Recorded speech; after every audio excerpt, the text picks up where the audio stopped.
आपलं शहर आता स्मार्ट होत आहे। मग तुम्ही कधी स्मार्ट होताय? स्मार्ट न्यूजचे YouTube चॅनल सबस्क्राइब करा, स्मार्ट बना। नोटिफिकेशनसाठी बेल आयकॉनवर क्लिक करा।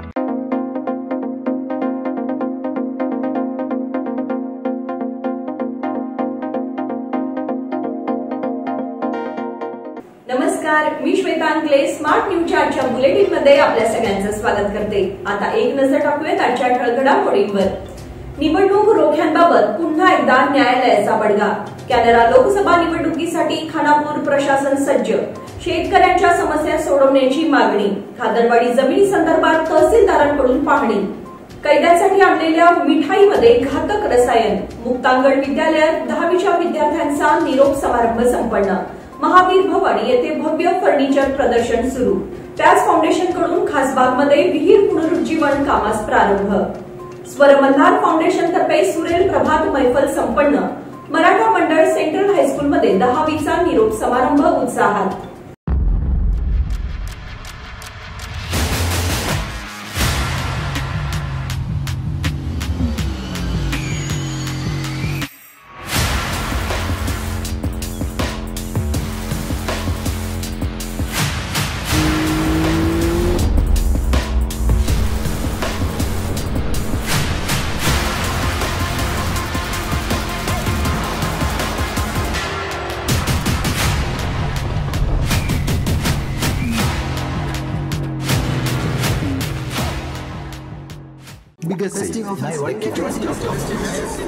या सगळ्या ऑफर्स मध्ये बेस्ट प्राइस भेटणार याची काय गॅरंटी?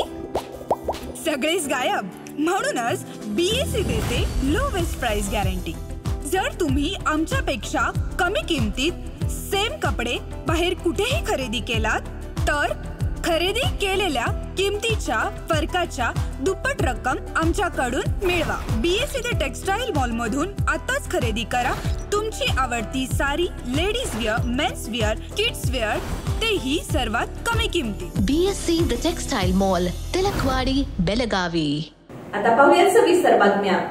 निवडणूक रोख्यांचा मुद्दा चर्चेत आहेच। अशात सर्वोच्च न्यायालयाने शुक्रवारनंतर पुन्हा एकदा भारतीय स्टेट बँकेला खडे बोल सुनावले आहेत। निवडणूक रोख्यांबाबत कुठलीही लपवाछपवी करू नका।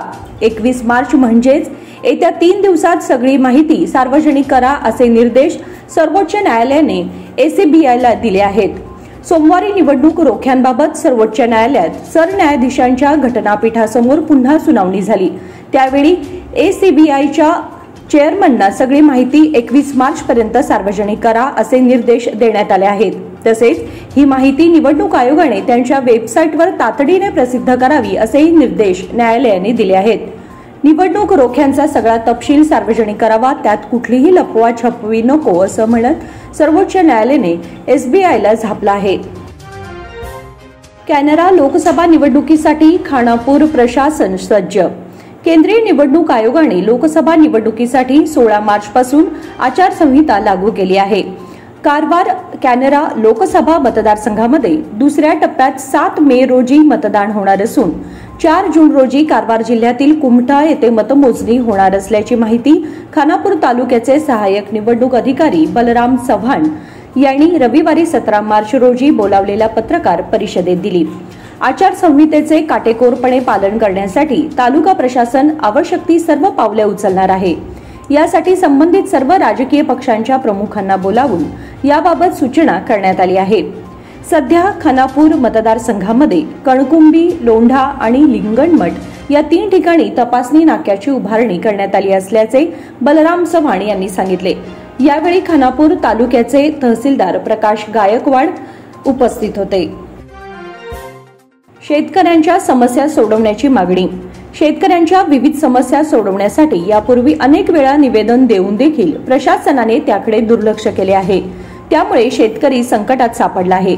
याची सरकारने गांभीर्याने दखल घ्यावी आणि त्याचे निवारण तातडीने करावे अशी मागणी नेगेल योगी शेतकरी सेवा संघटनेच्या वतीने करण्यात आली आहे। या मागणीचे निवेदन सोमवारी जिल्हाधिकाऱ्यांच्या नावे सादर करण्यात आले। या निवेदनात म्हटले आहे की भीषण दुष्काळी परिस्थितीमुळे शेतकरी वर्ग संकटात सापडला आहे। त्याचप्रमाणे ज्या शेतकऱ्यांनी कारखानदारांना ऊस दिला आहे त्यांची बिले वेळेवर देण्यात आलेली नाहीत। कारखान्यांकडून ऊसाला योग्य भाव देखील देण्यात आलेला नाही, याची गांभीर्याने दखल घ्यावी, अन्यथा प्रखर आंदोलन छेडण्यात येईल. या समस्यांचे निवारण प्राधान्यक्रमाने करावे अशी मागणी निवेदनाद्वारे करण्यात आली. निवेदन देतेवेळी संघटनेचे प्रतिनिधी शेतकरी उपस्थित होते. खादरवाडी जमिनी संदर्भात तहसीलदारांकडून पाहणी.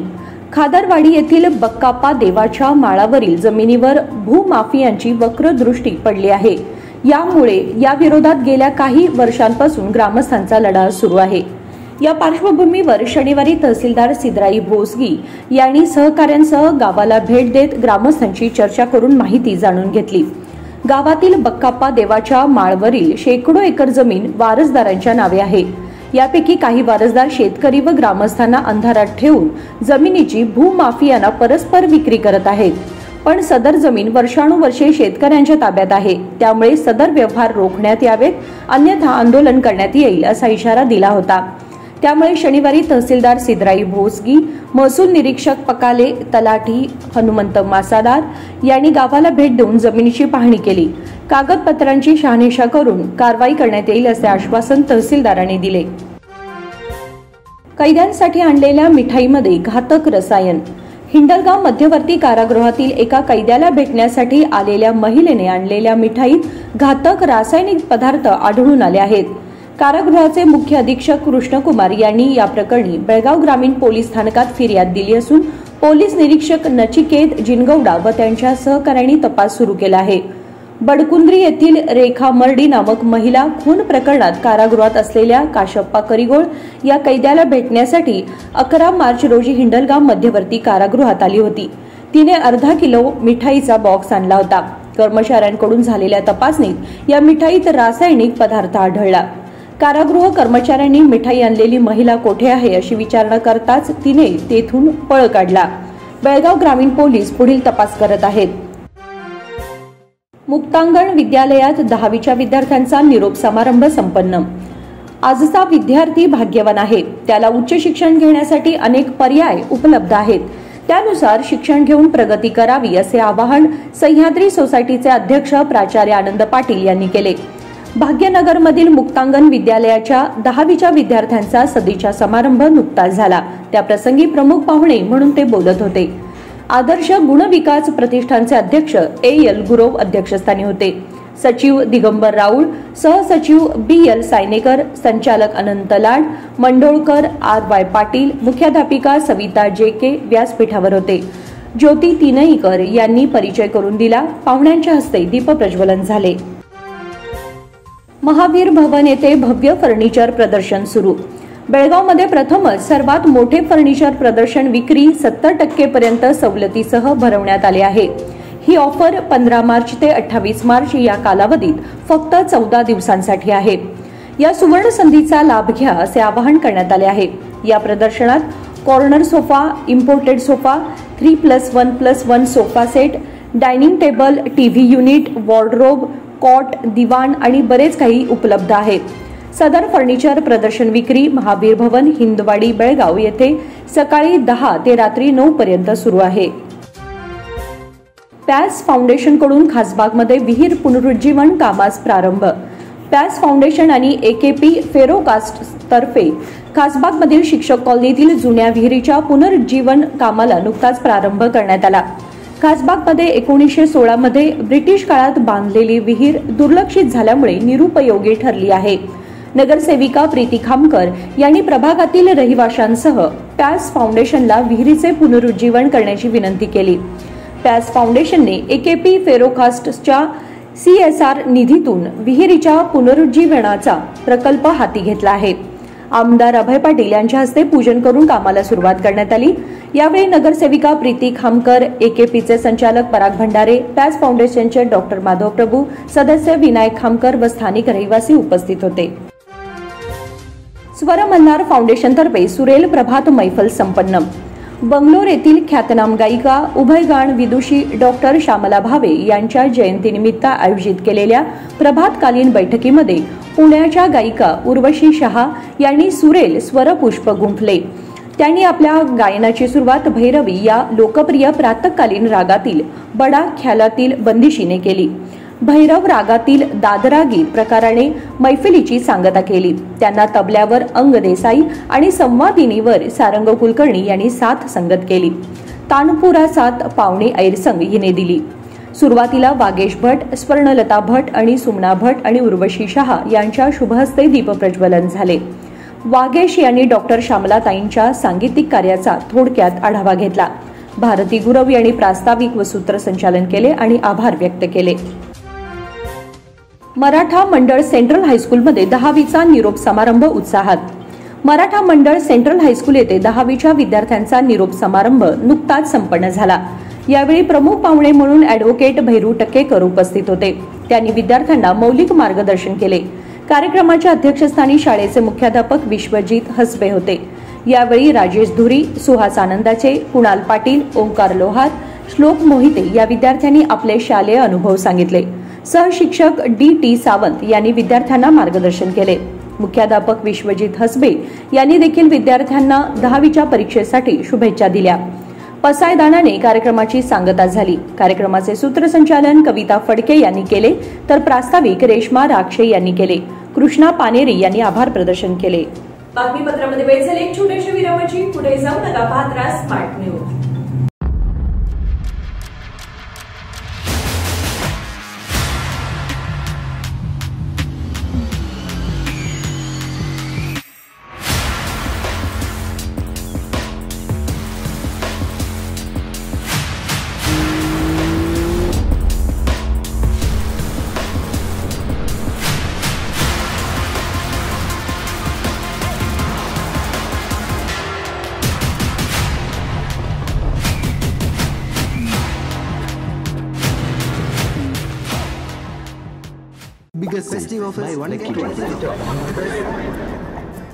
इन सभी ऑफर्स में बेस्ट प्राइस मिलेगी, इसकी क्या गारंटी? सब गायब, इसीलिए बीएसई देता है लोएस्ट प्राइस गारंटी।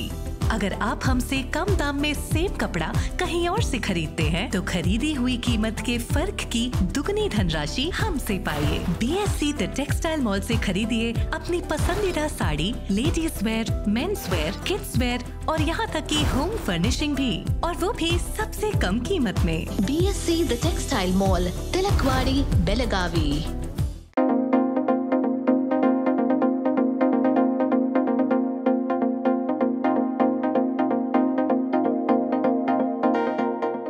विरामानंतर तुम्हा सगळ्यांचं पुन्हा एकदा स्वागत. पाहूयात पुढची बातमी.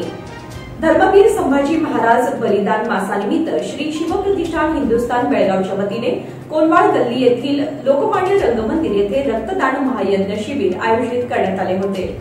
प्रारंभी प्रेरणा मंत्राने सुरुवात करून माजी नगरसेवक विजय पाटील, डॉक्टर श्रीकांत विरगी तसेच प्रांत प्रमुख किरण गावडे यांच्या हस्ते फीत सोडून उद्घाटन करण्यात आले. यावेळी केएलई हॉस्पिटलच्या सहयोगाने रक्तदात्यांची तपासणी करण्यात आली. यावेळी 100 जणांनी रक्तदान केले. या प्रसंगी जिल्हा प्रमुख विश्वनाथ पाटील, शहर प्रमुख अनंत चौगुले, तालुका प्रमुख परशुराम कोकितकर, प्रचारक हिरामणी मुचंडीकर, विभाग प्रमुख प्रमोद चौगुले तसेच अनेक धारकरी उपस्थित होते. राष्ट्रीय लोक अदालतीत 22,834 खटले निकाली. राष्ट्रीय लोक अदालतीमध्ये 22,834 खटले निकालात काढण्यात आले. शनिवारी झालेल्या या राष्ट्रीय लोक अदालतीला संपूर्ण जिल्ह्यातून उत्स्फूर्त प्रतिसाद मिळाला. या लोक अदालतीमध्ये 28 पती पत्नींची मने जुळवण्यात आली आहेत. गेल्या काही लोक अदालतींमध्ये कौटुंबिक न्यायालयात पती पत्नींमधील गैरसमज दूर करून त्यांना नव्याने संसाराला लावण्यासाठी प्रयत्न सुरू झाले आहेत. लोक अदालतीचे उद्घाटन जिल्हा न्यायाधीश एल. विजयालक्ष्मी देवी यांच्या हस्ते करण्यात आले. जिल्ह्यातील सर्वच न्यायालयांमध्ये लोक अदालत भरवण्यात आली होती. लोक अदालतीमध्ये 19,734 फौजदारी खटले निकालात काढण्यात आले आहेत. सुवर्णलक्ष्मी सोसायटीतर्फे महिलांचा सत्कार. श्री सुवर्णलक्ष्मी कोऑपरेटिव्ह क्रेडिट सोसायटीच्या सभागृहात जागतिक महिला दिन उत्साहात साजरा करण्यात आला. यावेळी तारा राणी महिला सोसायटीच्या संचालिका मंजुषा पाटील, अध्यक्ष विठ्ठल शिरोडकर, उपाध्यक्ष विजय सांबरेकर, संस्थापक मोहन कारेकर उपस्थित होते. मंजुषा पाटील, अध्यक्ष शिरोडकर यांनी मनोगत व्यक्त केले. यावेळी मंदा चौगुले, माधुरी नेवगिरी, राजश्री पाटील, पद्मा औसेकर, सुलक्षणा शिनोळकर यांचा सत्कार झाला. सुजाता पावशे यांनी आभार मानले. उत्तर कन्नडमधून चक्रवर्ती विरुद्ध अंजली निंबाळकर होण्याची शक्यता. भाजपचा बालेकिल्ला असलेल्या उत्तर कन्नड लोकसभा मतदारसंघातून यंदा भाजप नवा उमेदवार उभा करण्याची शक्यता आहे. विद्यमान खासदार अनंतकुमार हेगडे यांना यंदा तिकीट गमवावे लागण्याची शक्यता असून त्यांच्या जागी आणखी एक हिंदुत्वनिष्ठ कार्यकर्ते आणि नरेंद्र मोदी यांचा प्रचार करणारे चक्रवर्ती सुलिबेले यांची वर्णी लागण्याची शक्यता आहे. चक्रवर्ती सुलिबेले यांनी यापूर्वी निवडणूक लढवण्याबाबत आपले मत व्यक्त केले होते आणि संधी मिळाल्यास यावेळी निवडणूक लढवणार असल्याचे सांगितले होते. या मतदारसंघात काँग्रेसकडून माजी आमदार अंजली निंबाळकर यांच्या नावाची चर्चा सुरू आहे. लाल बहादूर शास्त्री विद्यालयात विद्यार्थ्यांचा निरोप समारंभ. आत्मविश्वास, जिद्द आणि चिकाटी असेल तर आपण यश खेचून आणू शकतो असे विचार ज्योती महाविद्यालयाचे निवृत्त प्राचार्य MB निर्मळकर यांनी व्यक्त केले. मणगुत्ती येथील दक्षिण महाराष्ट्र शिक्षण मंडळ संचलित लाल बहादूर शास्त्री विद्यालयात इयत्ता 10वीच्या विद्यार्थ्यांचा सदिच्छा समारंभ व पारितोषिक वितरण सोहळा साजरा करण्यात आला. यावेळी त्यांनी मार्गदर्शन केले. कार्यक्रमाच्या अध्यक्षस्थानी शाळा सुधारणा समितीचे अध्यक्ष झुंजारराव पाटील हे होते. प्रारंभी प्राध्यापक MB निर्मळकर यांच्या हस्ते दीप प्रज्वलन करून कार्यक्रमाचे उद्घाटन करण्यात आले. तर शाळा सुधारणा समितीचे अध्यक्ष झुंजारराव पाटील यांनी महात्मा ज्योतिबा फुले यांच्या प्रतिमेला पुष्पहार घालून पूजन करण्यात आले. मुख्याध्यापक DK स्वामी यांनी प्रास्ताविक करून कार्यक्रमाचा उद्देश स्पष्ट करून सांगितला व व्यासपीठावरील पाहुण्यांचे पुष्पगुच्छ देऊन स्वागत केले. तर KM राऊत यांनी वार्षिक अहवाल सादर केला. सीमाप्रश्नी पत्र मोहिमेत दिल्लीतील दाम्पत्याचाही सहभाग. केंद्रीय गृह मंत्रालयाला 101 पत्रांची मोहीम गेल्या 4 दिवसांपूर्वी राबवली होती. सीमा भागाच्या विविध भागातून नोंदणीकृत पत्र देशाच्या गृहमंत्र्यांना पाठवून केंद्राने हस्तक्षेप करावा अशी मागणी या पत्राद्वारे करण्यात आली आहे. खानापूर युवा समितीचे अध्यक्ष धनंजय पाटील, बेळगाव येथील समिती कार्यकर्ते किरण हुद्दार, रोहन लंगरकांडे, शिवाजी मेनसे आदींनी ही मोहीम राबवली आहे. या मोहिमेत मूळचे जुने बेळगाव लक्ष्मी गल्ली व सध्या दिल्ली येथील रहिवासी प्रवीण कृष्णा भोसले व त्यांच्या पत्नी आरती यांनी सुद्धा या पत्र मोहिमेत सहभाग घेतला व सीमा भागातील कन्नड सक्ती व सीमा प्रश्न सोडवणुकीच्या दृष्टिकोनातून केंद्राने हस्तक्षेप करावा अशी मागणी करणारे पत्र या दाम्पत्याने स्वतः गृह मंत्रालयाच्या कार्यालयात अधिकाऱ्यांच्याकडे सुपूर्द केले. चिटणीस हायस्कूलमध्ये ग्राहक हक्क दिन सादर. टिळकवाडी येथील GG चिटणीस हायस्कूलमध्ये जागतिक ग्राहक हक्क दिन नुकताच साजरा करण्यात आला. ग्राहक क्लब प्रमुख KV जोशी यांनी ग्राहकांचे हक्क व जागृती याबाबत विद्यार्थ्यांना माहिती दिली. अक्षरा पुजारीने ग्राहक हक्क व संकल्पनेबाबत माहिती दिली. उपाध्यक्ष VN जोशी यांनी ग्राहक चळवळ सुरू ठेवली असल्याचे सांगितले. ग्राहकांना चुकीची माहिती देणे, गोपनीयतेचे उल्लंघन व भेदभावपूर्ण पद्धत हा चिंतेचा विषय असल्याचे सांगितले. यावेळी ट्रस्टचे अध्यक्ष ॲडव्होकेट चंद्रास अणवेकर, उपप्राचार्य स्वाती घोडेकर यांच्यासह शिक्षक व विद्यार्थी उपस्थित होते. मलप्रभा नदी स्वच्छता मोहिमेला विविध संस्थांची साथ. अनगोळ येथील प्रयास या सामाजिक संस्थेच्या कार्यकर्त्यांकडून खानापूर तालुक्यात अनेक ठिकाणी तीर्थक्षेत्र असलेल्या मलप्रभा नदीची स्वच्छता मोहीम हाती घेण्यात आली आहे. या मोहिमेत सामाजिक कार्यकर्त्यांनी व संघटनांनी यात सामील होण्याची विनंती प्रयास संस्थेच्या संचालकांनी केली होती. त्याला अनुसरून आज नगरपंचायतीचे मुख्याधिकारी यल्लाप्पा माविनकाई तसेच अधिकारी प्रेमानंद नाईक व त्यांचा कर्मचारी वर्ग तसेच खानापुरातील अनेक सामाजिक कार्यकर्ते सामील झाले होते. त्यामुळे ही मोहीम यशस्वी ठरली आहे. विश्रामगृहांसाठी निवडणूक अधिकाऱ्यांची परवानगी बंधनकारक. लोकसभा निवडणुकीच्या पार्श्वभूमीवर जिल्ह्यातील 18 विधानसभा मतदारसंघात असणाऱ्या शासकीय विश्रामगृहांना निवडणूक आयोगाने आपल्या ताब्यात घेतले आहे. सर्व मंत्री आणि लोकप्रतिनिधींना या विश्रामगृहांचा वापर करायचा असल्यास त्यासाठी निवडणूक आयोगाची पूर्व परवानगी घेणे बंधनकारक असणार आहे. विश्वेश्वरय्या तांत्रिक विद्यापीठ, वन, कृषी, सार्वजनिक बांधकाम खाते, पाटबंधारे खाते आदी शासकीय खात्यांचे विश्रामगृह आहेत. संबंधित खात्याचे मंत्री, अधिकारी तसेच खासदार, आमदार आदी लोकप्रतिनिधी बेळगावात आल्यास वास्तव्यासाठी म्हणून त्याचा वापर करतात. त्यामुळे निवडणुकीच्या दृष्टीने या ठिकाणी कोणतेही गैरकृत्य होऊ नये यासाठी निवडणूक आयोगाने अशा शासकीय विश्रामगृहावर आपले लक्ष केंद्रित केले आहे. अंमली पदार्थ विकणाऱ्या एकास अटक. अनगोळ येथील भांदूर गल्लीत अंमली पदार्थ विकणाऱ्या एका व्यक्तीला अटक करून त्याच्या जवळपास 3,65,000 किमतीचे अंमली पदार्थ जप्त करण्यात आले आहेत. रिजवान खान फहीम खान पठाण, राहणार घर क्रमांक 1758, अळवन गल्ली, शहापूर असे अटक केलेल्या व्यक्तीचे नाव आहे. अंमली पदार्थ विक्री करताना त्याला टिळकवाडी पोलिसांनी रंगेहात पकडले आहे. या अंमली पदार्थांची किंमत 3,64,000 इतकी आहे. आरसीबीने पटकावले पहिले विजेतेपद. बेंगलोरला आतापर्यंत IPL मध्ये एकही जेतेपद पटकावता आले नाही. मात्र आरसीबीच्या महिला संघाने जेतेपदाचा हा दुष्काळ WPLच्या दुसऱ्या सत्रात संपुष्टात आणला. दिल्ली कॅपिटल्सला 18.3 षटकात 113 धावांमध्ये गुंडाळल्यानंतर आरसीबीने 19.3 षटकात 2 बाद 115 धावा करत जेतेपदावर कब्जा केला. यासह सलग दुसऱ्या सत्रात दिल्लीकरांना उपविजेतेपदावर समाधान मानावे लागले. श्रेयस अय्यरचे कोलकाता नाईट रायडर्समध्ये आगमन. नुकताच मुंबई संघाकडून रणजी चषक पटकावलेल्या श्रेयस अय्यरचे आगामी IPLच्या सत्रासाठी कोलकाता नाईट रायडर्स संघामध्ये आगमन झाले आहे. पाठदुखीमुळे सुरुवातीला त्याचे IPLमध्ये खेळणे शंकास्पद होते. मात्र आता तो IPLमध्ये खेळणार असल्याचे स्पष्ट झाले असून त्याच्या आगमनाचे फोटो KKRने सोशल मीडियावर पोस्ट केले आहेत. इंजेक्शन दिले आणि रक्त काढले. पंड्या. अष्टपैलू खेळाडू हार्दिक पांड्या याला गतवर्षी विश्वचषक क्रिकेट स्पर्धेत जखमी झाल्यानंतर दुखापतीतून तातडीने सावरण्यासाठी इंजेक्शन्स दिली आणि घोट्यातून रक्तही काढण्यात आले. पण या प्रयत्नांमुळे दुखापत आणखी वाढली आणि त्याला विश्वचषकातून बाहेर व्हावे लागले. पांड्याने एका वाहिनीला ही माहिती दिली. हॉकी इंडिया संघाचे प्रशिक्षकपदी वान डी पोल. भारताने पॅरिस ऑलिम्पिकसाठी पुरुष हॉकी संघाच्या तयारीसाठी नेदरलँडचे गोलरक्षक तज्ज्ञ डेनिस वान डी पोल यांनी पुन्हा आपल्या सहयोगी स्टाफमध्ये समाविष्ट केले आहे. वान डी पोल यांनी याआधीही भारतीय गोलरक्षकांसोबत काम केले आहे. आणि याचबरोबर स्मार्ट न्यूजचे आजचे बुलेटिन इथे संपते. धन्यवाद.